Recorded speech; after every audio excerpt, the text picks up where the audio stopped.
Okay, guys, I'm back. I'm doing a reading. I haven't done readings in a minute because I just been feeling like I needed to be in integration, just integrate everything I've been learning, I've been healing, I've been processing, and integration is good. So we're back.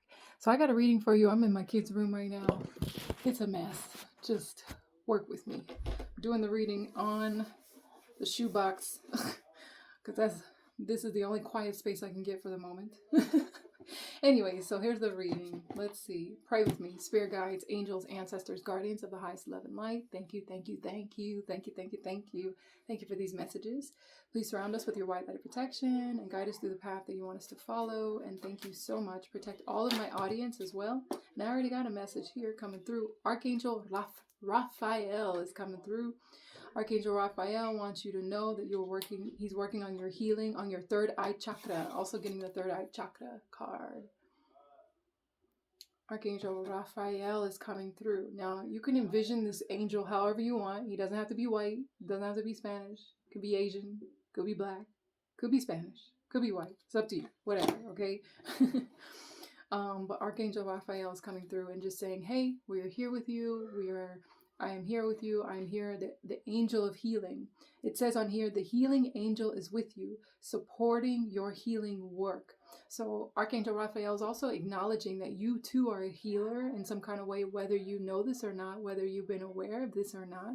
And Archangel Raphael is just wanting you to be aware that he's helping you in the work that you do for healing too, and working through you. So thank you right now to Archangel Raphael. Just take a moment and give thanks to Archangel Raphael. We appreciate you. We appreciate all the work that you've been doing, your patience, your kindness, your generosity, and everything that you're teaching us and helping us. Thank you for helping us mentally, emotionally, physically, and spiritually. So that is for you with Archangel Raphael. But specifically, Archangel Raphael is telling you that he's working on your third eye chakra.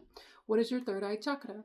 So far, what I've learned and what I've been experiencing is that it's this space in between the third eye, in between the eyebrows, deep inside. So in the middle of the brain, there's a place called the pineal gland. And this is essentially like connected to this third eye.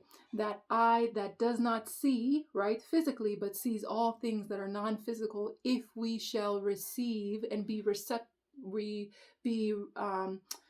vessels for that vision. This is the divine mind, the divine eye, also connected to our ori, right? For those of you who are in the African traditions. And so this area is being worked on, being helped, being assisted. It's a huge part of how you do your healing work. And Spirit's just letting you know that this is there for you. And it is safe for you to see the energy of love in all of its forms, such as angels, auras, and visions. So Spirit's letting me know right now that some of you are being awoken right now through the third eye, or the third eye is being cleansed right now. And so because of that, you're going to be seeing other things, more things. We're going to be seeing more than just what these eyes can see. We're going to be seeing the non-physical realm as well. So the veil is being lifted.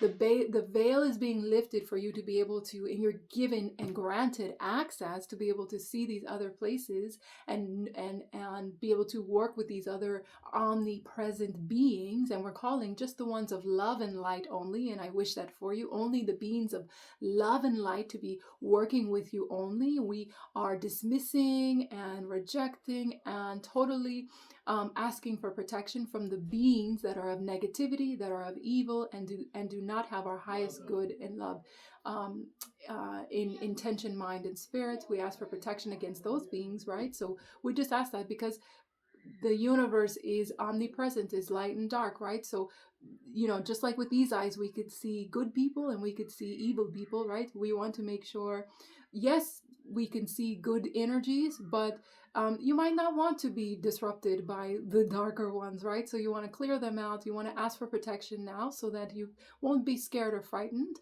when those energies may try to present themselves. And it's just nothing to even be scared of. Just simply ask for protection and for help. And just like you would when you see with these physical eyes, if you need protection or help, you just ask for protection and help, and your protector comes. Except your protector is the great divine, right? Okay, and so I'm also getting on the bottom of this deck, emotional sensitivity. So Spirit is acknowledging right now, if you could see, I know it's not that clear, But Spirit is acknowledging right now that you are very sensitive. You're a very sensitive being. You are very in tune with your intuition, right? You can feel things. You just know things. You just know something's about to happen. Something's not right. You just know that um, something's weird with that person, or you need to go. Maybe you don't have any logical explanation, but Spirit's saying just trust that sensitivity, that intuition, because that is validation that the universe, your inner being, the omnipresent creator of all, is within you, and it's giving you that information and saying ding ding ding ding, hey, here's an indicator. Don't even think about it. Just trust. Trust is all you need to know. Trust is all you need to have. Trust yourself. Trust your inner health. Trust your inner wealth. Trust that omnipresent intuition that you have, right? And I keep saying omnipresent. Spirit keeps telling me to say that word and making me feel to say that word. I feel like because it's helping someone understand. If you go look up the word omnipresent, if you need that, God, the universe, God, let's say this name, because God has many names, but let's just say God. I like to call God Yahweh, or I say Yah, which is Mother God, and I say Jah, which is like Father God. So you could say any name that you want. But for God, God is all things. So maybe you'll even consider yourself, like I do, an agathist. An agathist is someone who, knows that all things work in the highest good for everything, for everybody, for everything. God works through everything, everyone, every being, every living thing, even the things that are something solid like this or something solid like the dresser or the bed. It has even a small amount of that God energy, source energy in it. It's just so tiny as opposed to maybe something like more flowy like us, full of water, right? So Spirit's just acknowledging that you have that sensitivity. So Spirit's asking you that you go near the trees. You're someone that needs to be near the trees often. Why? Because they're a way for cleaning for you. They're a way for healing, rejuvenation for you. They're also a source of comfort. Maybe you might be like me and you might be a tree hugger, or maybe this is your sign to become a tree hugger. Become a tree hugger because the trees love you so much and they are one of your source of grounding, especially because we are in this time of where the energies are just changing everywhere. And the vibration of the planet is raising, is lifting more in alignment with love.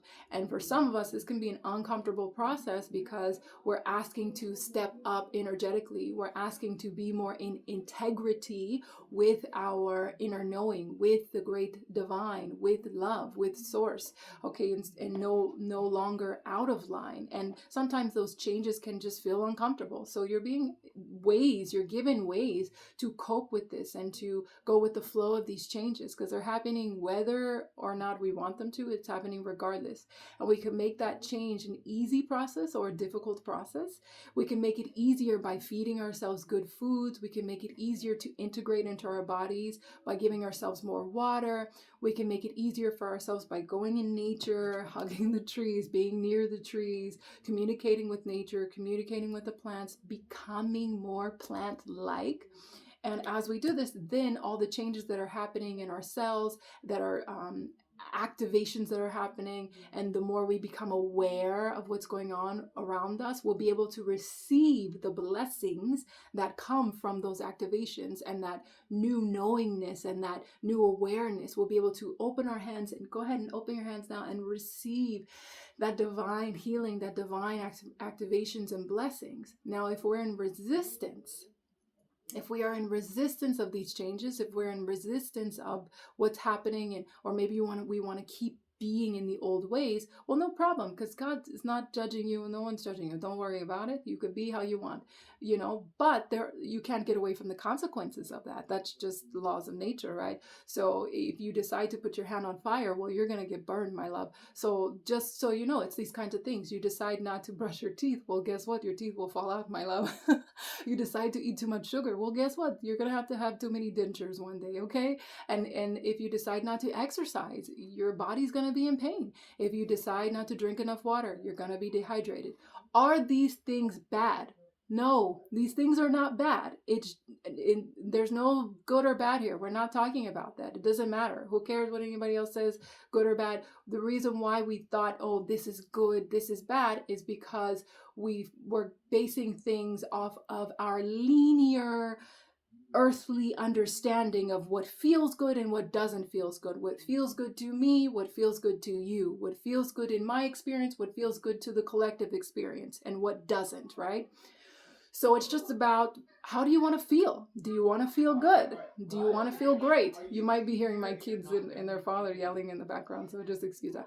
But do you want to feel great? Do you want to feel good? It's up to you. So if you want to feel good, well, those are the things to do. Take care of yourself, drink more water, go in nature, the whole thing. You know more. If you want to know more, just ask questions. I'll tell you what I do. Get some good sleep. But also have a balance, enjoy these earthly things. Have some chocolate, that's okay. Just not too much so your teeth will stay, right? Okay, so those kinds of things, right? And then, so this is all Spirit saying right now. So that's what's coming through for that. That is your message. That's just a quick message I wanted to give you. If you like this reading or you want a personal reading, I've opened it back up and I've just had a lot of good time to integrate and apply some of these things that I've just shared with you. So it makes sense that Archangel Raphael is coming through right now and sharing this message, and I could directly help you and guide you through. You can follow me at ravenmarietarot. I'm going to be changing the handle of the name soon, but you could also follow me at The Ravens Zen. That's on Instagram as well. And I teach yoga, I do sound baths, I guide meditation. I love those kinds of things. But namaste, my friends. See you soon.